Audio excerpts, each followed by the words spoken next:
Let's go over how to search for an employee's compensation on Transparent Utah. First, make sure under Quick Search that the search type is Employee Payroll Search. Then, under Search Term, enter the employee's name. As an example, we're going to use Spencer Cox. Spencer Cox is the governor of Utah. Before that, he was the lieutenant governor, so let's take a look at his compensation from back then.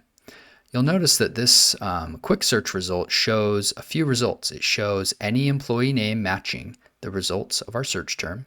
It shows the entity name, and it also shows the job title for each record. Let's go ahead and click this row that includes Spencer Cox at the state of Utah as lieutenant governor. This takes us to the summary page for this combination. We'll see that we have a result table, which shows us the fiscal years, the entity's name, the employee, their title, and then the wages and benefits for that employee.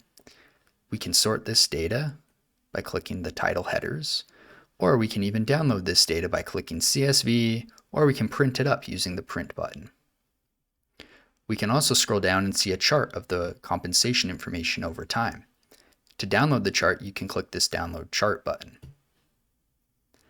Let's go back though, because we notice that while this is nice, we seem to be missing a little bit of compensation information if we wanted the full picture of this employee.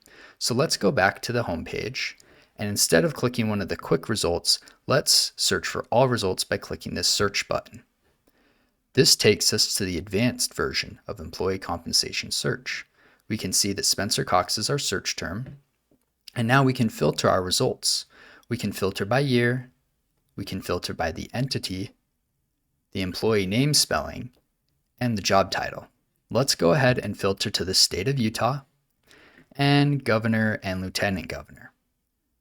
Now we can see better results. Let's sort by year, and now we can see that 2021 data with lieutenant governor and governor looks more complete. We can also scroll down to the chart and see a better view as well from there. Thank you.